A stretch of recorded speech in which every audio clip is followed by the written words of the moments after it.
चलिए अब आगे बढ़ते हैं अहिल्या घाट से, देखते हैं कौन सा घाट है। ये देखिए अहिल्या घाट से आगे है यहाँ शीतला घाट, और यहाँ पे है शीतला माता का मंदिर। और क्या क्या है इसके अंदर ये चलकर देखते हैं।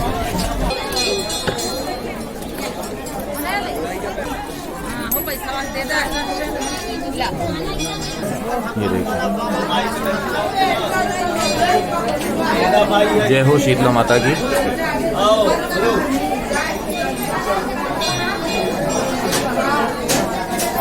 पांडे जी, ये जो प्रतिमा है ये किनकी है? अन्नपूर्णा माता की। ये देखिए,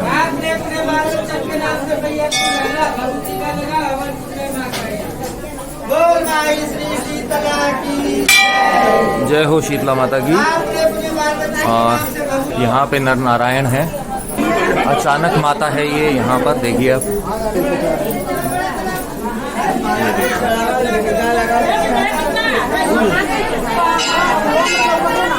तो ये जो आप देख रहे हैं ताले लगे हुए, यहाँ पे शारदा माता का मंदिर है। ये देखिए यहाँ पे बहुत सारे ताले बंधे हुए हैं, तो ये मन्नत के ही ताले हैं शायद। यहाँ भी देखिए,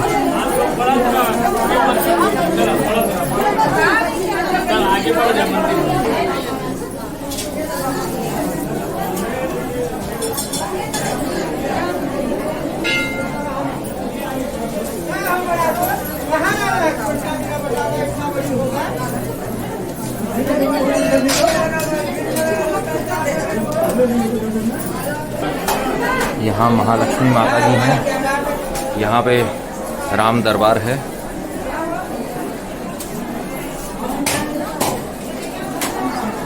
जय बजरंगबली।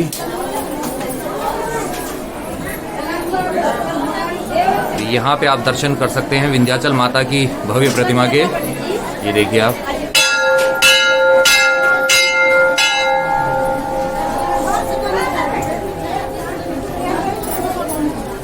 जय हो शीतला माता की।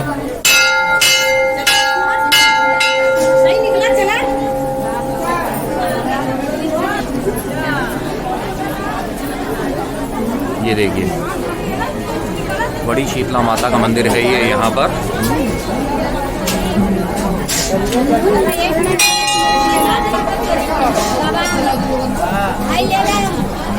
यहाँ भोले बाबा का शिवलिंग है। बहुत अच्छे से ही एक स्थान पर इतने देवी देवताओं के दर्शन हो गए, मुझे बहुत अच्छा लग रहा है। आशा करता हूँ आपको भी दर्शन करके आनंद फल की प्राप्ति हुई होगी। यहाँ महाराज अखबार पढ़ रहे हैं। यहाँ पे नाग देवता हैं।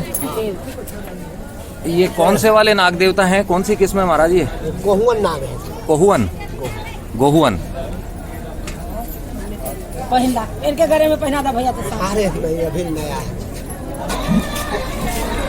बिल्कुल मेले जैसा माहौल है अभी।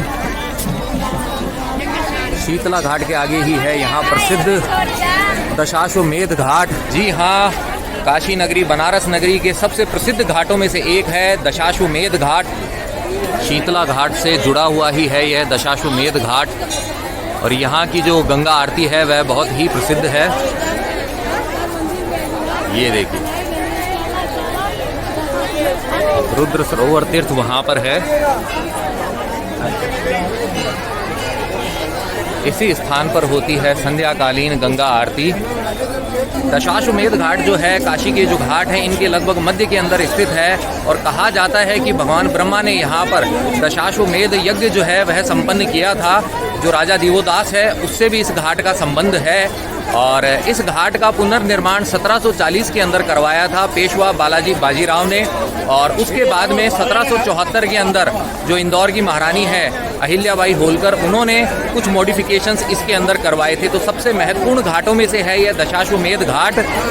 यहाँ पर स्नान का तो महत्व है ही, और साथ में यहाँ की जो संध्याकालीन आरती होती है उसका भी एक अद्भुत आकर्षण है।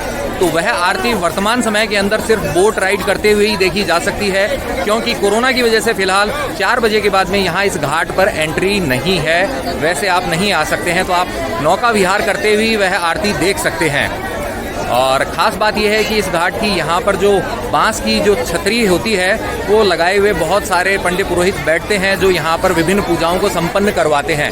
तो सबसे व्यस्ततम घाटों में से है दशाश्वमेध घाट, और आप यहाँ आएंगे तो आपको भी इसका आकर्षण दिखाई देगा। यह आपको भी आकर्षित कर ही लेगा जैसे मुझे आकर्षित कर लिया है इस घाट ने। ये होती है वो बांस की छतरी स्पेशल जो इस घाट की पहचान है।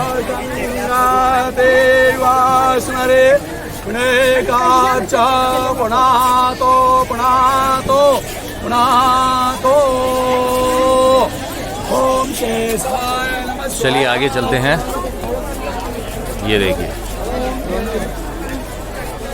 लाइन से लगी हुई है बांस की छतरियाँ, और यहाँ आगे आ गया है प्रयाग घाट जो दशाश्वमेध घाट का ही विस्तार है।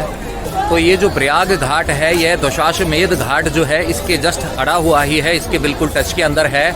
और इसके नाम से ही आप समझ गए होंगे कि जो प्रयाग नगरी है उसके नाम पर ही इस घाट का नाम प्रयाग घाट रखा गया है। जी हाँ, प्रयागराज जहाँ पे गंगा जमुना सरस्वती इन 3 पवित्र नदियों का संगम होता है। इसी वजह से ऐसी मान्यता है कि इस प्रयाग घाट के ऊपर भी अगर आप स्नान करते हैं तो आपको वैसा ही पुण्य प्राप्त होगा जैसा कि पुण्य आपको प्रयागराज के अंदर स्नान करने पर प्राप्त होता है।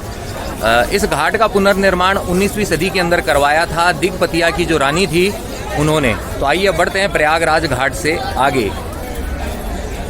ये देखिए प्रयागराज घाट, और इस घाट के ऊपर भी दशाश्वमेध घाट जैसे ही बांस की छतरियाँ लगाए हुए पंडित विराजमान है जो पूजा कार्य संपन्न करवाते हैं। वहाँ दशाश्वमेध घाट है और आगे है शीतला घाट। और प्रयाग घाट पे मुझे दिखाई दिए हैं रुद्राक्ष के फल। देखिए इस तरीके से कच्चा फल होता है और इसी के अंदर जैसे गुठली होती है फल के अंदर वैसे ही रुद्राक्ष होता है। ये देखिए।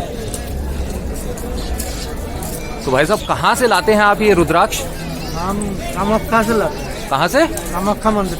कामाख्या मंदिर, वहाँ से गुवाहाटी से? अच्छा जी। तो इसके अंदर आपको पहचान तो होगी नहीं कौन सा एक मुखी होगा कौन सा क्या होगा, सब भाग्य के ऊपर है कौन सा निकले। ये देखिए आप, रुद्राक्ष तो मैंने देखे थे लेकिन फल के अंदर रुद्राक्ष आज पहली बार देख रहा हूँ। ये है घाट बनारस के। जी हाँ, असली ठाट बनारस के। बनारस के घाटों पर ही आपको ऐसा अद्भुत देखने को मिल सकता है। और यहाँ है प्राचीन हनुमान मंदिर और इसे कहा जाता है कस्तूरी। असली है कि नकली है ये मुझे नहीं पता, लेकिन ऐसा ही कहकर बेचा जाता है। तो आप सावधान रहें, कहीं असली के चक्कर में आप नकली माल न ले लें।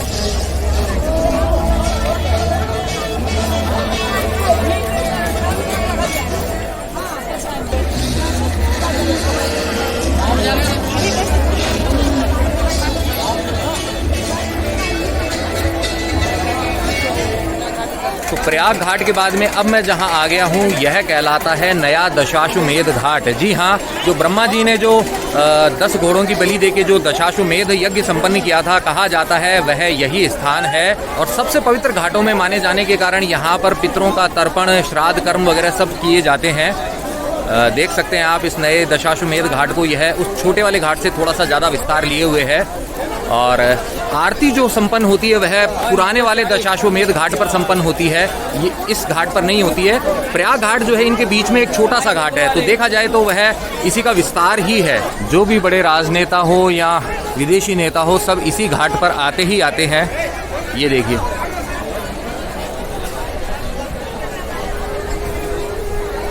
और काशी के 5 तीर्थों में से ही एक है दशाश्वमेध घाट। और यहाँ आप देख सकते हैं माँ गंगा का मंदिर। आइए थोड़ा सा आगे चलते हैं इस घाट पे।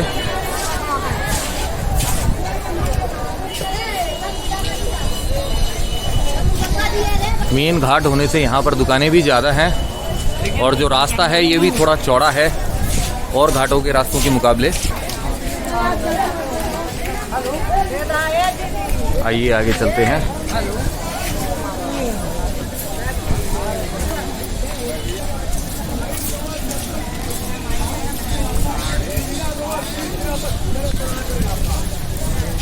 यहाँ भी हमें नाग देवता दिखा।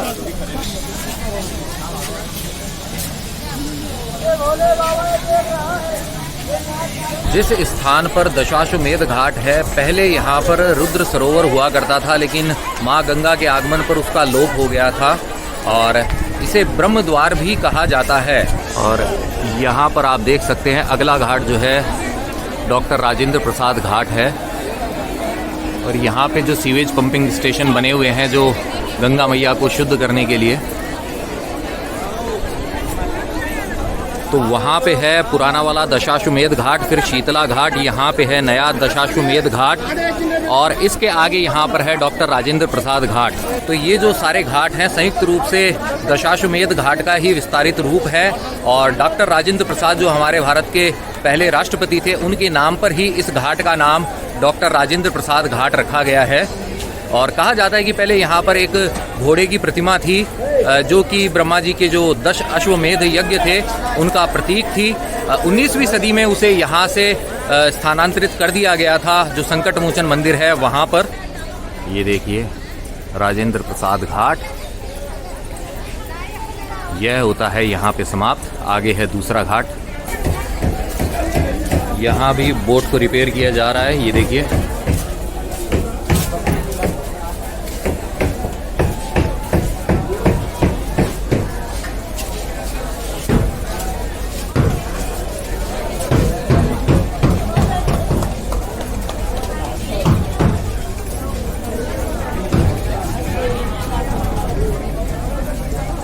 राजेंद्र प्रसाद घाट के आगे है यहाँ मान मंदिर घाट। ये देखिए, देख रहे हैं आप, बिल्कुल पैलेस जैसा ही बनाया हुआ है इसे। तो मान मंदिर घाट को मान महल घाट भी कहा जाता है क्योंकि यह एक महल जैसा ही बना हुआ है। ये देख सकते हैं आप इसके खूबसूरत झरोखे जिनमें कांच लगा दिया गया है। जो गिरवाण पद्मंजरी ग्रंथ है उसके अंदर इस मान मंदिर घाट को सोमेश्वर घाट के नाम से उल्लेखित किया गया है। और आप देख सकते हैं मध्ययुगीन जो राजस्थानी कला है यह उसका अद्भुत नमूना है। ये जो पीछे महल बना हुआ है, तो इस मान मंदिर घाट का निर्माण 16वीं सदी के अंदर जो आमेर के महाराजा मान सिंह जी थे उनके द्वारा करवाया गया था और उनके नाम पर ही इस घाट का नाम जो है मान मंदिर घाट या मान महल घाट रखा गया था। बाद में जो सवाई जयसिंह जी थे जो इन्हीं के वंशज थे, उन्होंने इस स्थान पर भी एक वेदशाला का निर्माण करवाया था। जी हाँ, उन्होंने जो जयपुर है उसके अंदर भी जंतर मंतर नाम से वेदशाला बनवाई थी, दिल्ली में भी बनवाई थी, मथुरा में भी बनवाई थी और एक वेदशाला बनवाई थी उन्होंने यहाँ पर। तो आज भी उस वेदशाला के अंदर सम्राट यंत्र और लघु सम्राट यंत्र जो हैं देखे जा सकते हैं। ये देखिए बीच वाला ये जो हिस्सा आप देख रहे हैं यह सफ़ेद है और बाकी का ये हिस्सा आप देखेंगे यह पत्थरों से बना हुआ है। और वहाँ तक है इस घाट का विस्तार क्षेत्र और यहाँ से गंगा मैया का दृश्य ऐसा है। और जो जय सिंह जी ने मान सिंह वेदशाला बनवाई थी उसका द्वार यही है, लेकिन इसमें अभी एंट्री बंद है। उसका कारण भी आप देख लीजिए, इस वजह से मैं इसके अंदर नहीं जा सकता हूँ अभी। दोबारा आना हुआ तब ज़रूर देखूंगा मैं। ये इसी के अंदर है वो वेदशाला। आइए चलते हैं आगे।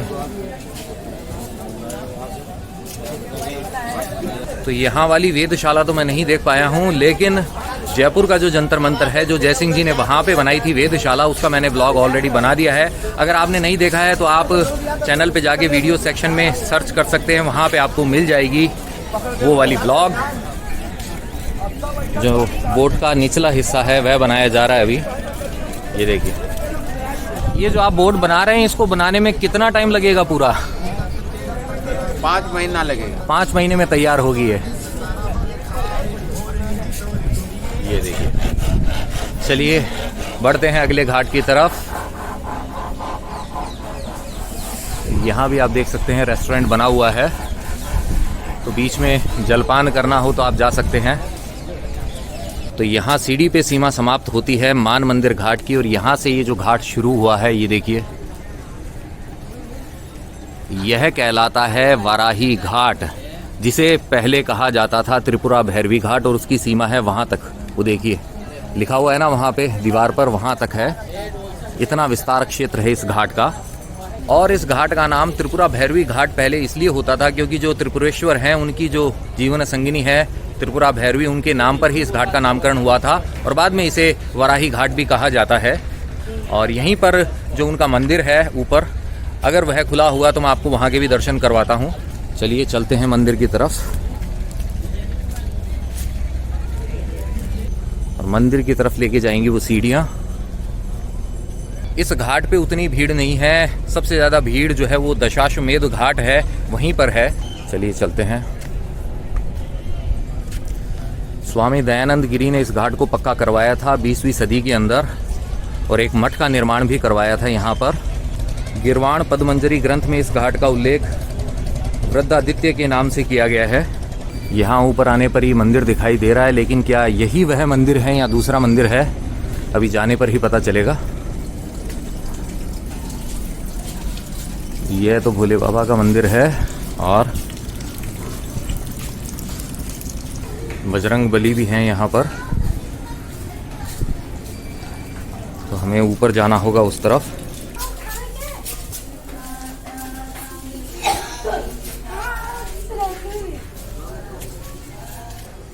माँ वराही का मंदिर यहाँ पे है, लेकिन द्वार बंद है। इस मंदिर के अंदर दर्शन सुबह 5 से 9 बजे तक ही हो सकते हैं, और मैं लेट हूँ तो इसलिए मैं दर्शन नहीं कर पा रहा हूँ, नहीं आपको करवा पा रहा हूँ। अब अगली ट्रिप में होगा। चलिए चलते हैं वापस घाट की तरफ।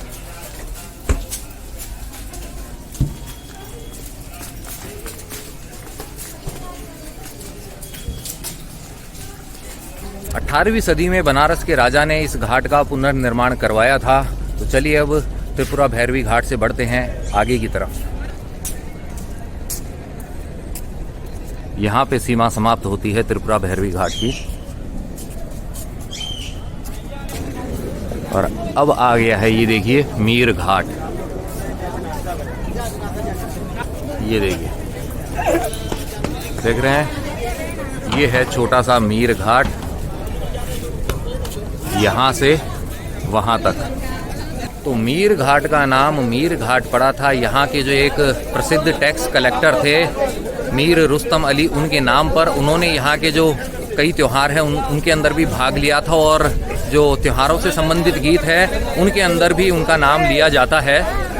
और बाद में यहाँ पे जो एक ब्राह्मण थे जिनका नाम था स्वामी करपात्र जी, उन्होंने एक नए विश्वनाथ मंदिर का निर्माण करवाया था जो निम्न जाति के लोग हैं उनके लिए, क्योंकि हो सकता है उनको जो मेन मंदिर में दर्शन करने नहीं दिया जाता हो, तो इस वजह से उन्होंने यहाँ पर एक नए विश्वनाथ मंदिर का निर्माण करवाया था। और यहाँ बना हुआ है मीर घाट के ऊपर होटल अलकनंदा, देख सकते हैं आप, और वहाँ पे है भगवान गणेश का चित्र।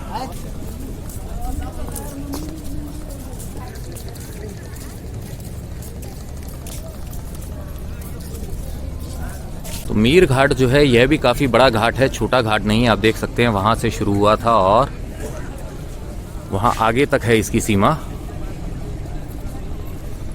और इस तरफ ये जो घर यहाँ भवन बना हुआ है, आप देख सकते हैं इसकी ईंटों को, प्लास्टर नहीं है इसके ऊपर। यहाँ से गंगा मैया का दृश्य ऐसा है, ये देखिए, यहाँ पे गुलाबी रंग से रंगी गई है दीवारें, और वहाँ पे समाप्ति होती है मीर घाट की। और आगे आप देख सकते हैं जो मोदी जी ने जो यहाँ पे काशी विश्वनाथ कॉरिडोर का काम शुरू करवाया था, आगे उसका कार्य जो बचा हुआ है वह चल रहा है, इसलिए यहाँ से प्रवेश निषेध कर दिया गया है। तो अब आगे जाने के लिए मुझे मीर घाट से ही जाना होगा सड़क की तरफ, और वहाँ से घूम के आगे वाले जो घाट हैं वहाँ पर मैं पहुँच पाऊँगा, क्योंकि रास्ता फिलहाल बंद है। तो चलिए चलते हैं वापस उस तरफ और सीढ़ियों से जाते हैं मुख्य सड़क की तरफ। तो मीर घाट की इन सीढ़ियों को चढ़ते हुए जाना होगा रोड की तरफ।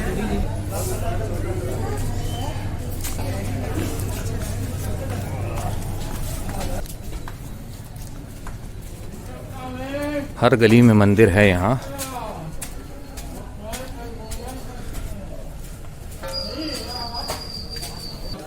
ये है यहाँ पर आशापूर्ण संकट मोचन बड़े हनुमान जी का मंदिर।